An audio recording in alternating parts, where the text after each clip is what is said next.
Didier Livio, bonjour. Bonjour. Alors une malbouffe, un péché mignon que vous cautionnez, peut-être dont vous avez honte, mais que voilà, ça vous continuez à la... Dont je n'ai pas honte parce que je sais la façon avec laquelle il est fabriqué. Un burger McDonald's ou des nuggets. Ok, magnifique. Le péché mignon par excellence peut-être. Le péché mignon par excellence, parce que tout le monde pense que c'est pas bon, alors que c'est une entreprise qui a été construite depuis 15 ans sur l'agroécologie et ce sont des produits français de qualité. Donc on peut s'adonner à cette malbouffe-là. Entendu. Dans le respect des règles nutritionnelles.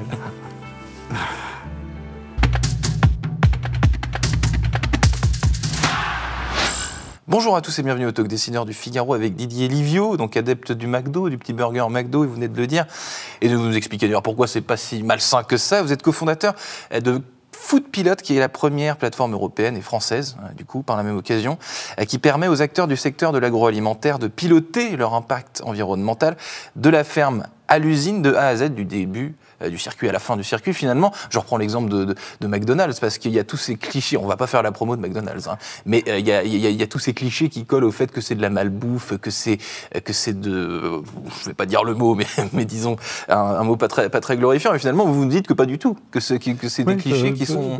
Pas du tout, et une entreprise comme celle-là s'est transformée d'ailleurs, puisque l'ancêtre de la plateforme Foodpilot a été inventé chez McDonald's. Une entreprise comme ça est pilotée de la parcelle, avec environ 1000 agriculteurs par exemple qui fournissent le blé, beaucoup plus qui fournissent la viande, etc. Et à la parcelle, on va piloter les stratégies agroécologiques pratique par pratique, les remontées d'usine en usine, la meunerie, le silo, la meunerie, etc., jusqu'aux buns.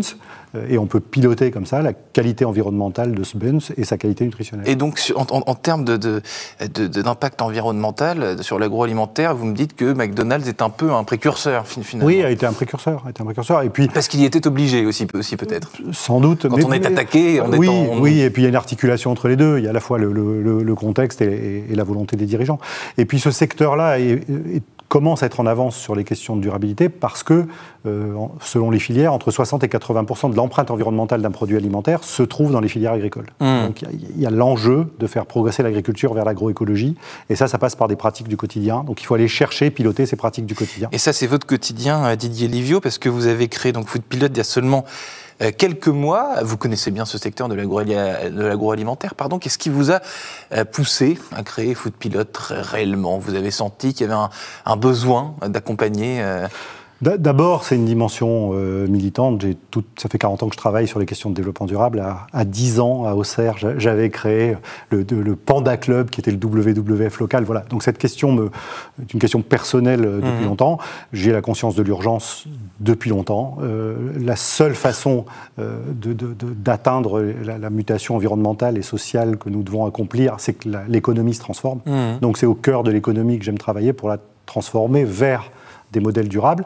Et cette plateforme-là, que nous avons commencé à travailler en R&D il y a 5-7 ans, elle est mûre pour être mise au marché aujourd'hui parce que, entre autres, l'affichage environnemental arrive et que les entreprises sont mûres, les clients attendent, les ONG attendent. Voilà. Tout le monde attend. Tout le monde attend. Et donc c'est une urgence depuis des années, c'est ce que vous me dites finalement. Pour moi, c'est une urgence depuis des années, c'est une urgence du secteur. Et là, c'est une urgence qui se manifeste réellement. Voilà, c'est ça. Ouais.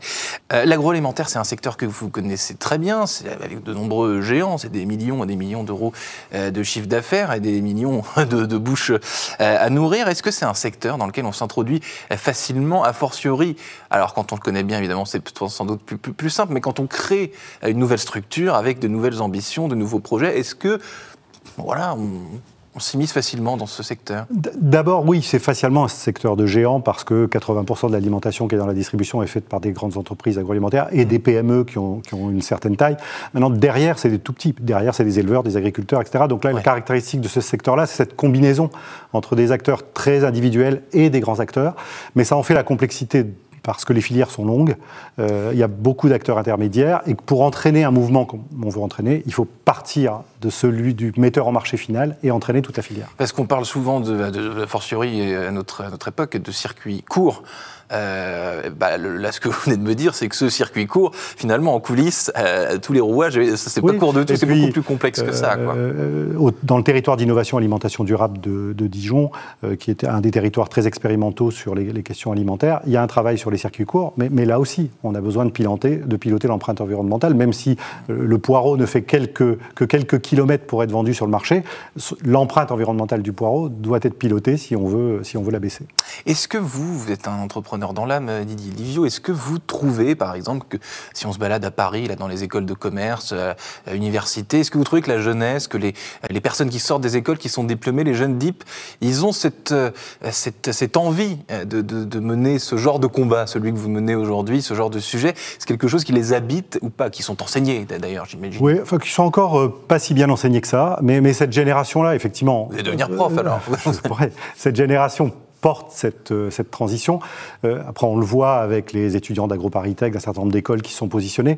Je pense qu'il ne faudrait pas qu'ils la portent jusqu'à sortir des secteurs, parce que, comme je le disais au début de notre entretien, c'est par l'économie qu'on transformera le monde, et c'est donc au cœur des entreprises qu'il faut aller se battre. Donc ces jeunes-là qui ont le développement durable chevillé au corps, ils doivent aller dans les entreprises et se battre de l'intérieur. Vous faites référence à la fameuse sortie de jeunes DIP qui ont craché sur leur diplôme, tout bêtement, qui ont dit « j'ai pas envie de bosser dans cette structure, parce que c'est pas comme ça qu'on va sauver le monde », et vous dites, comme certains, mais pas comme tout le monde, au contraire, c'est en entrant dans ces structures et en les faisant changer qu'on arrive réellement à changer. Sans changer l'économie, on ne changera pas le monde.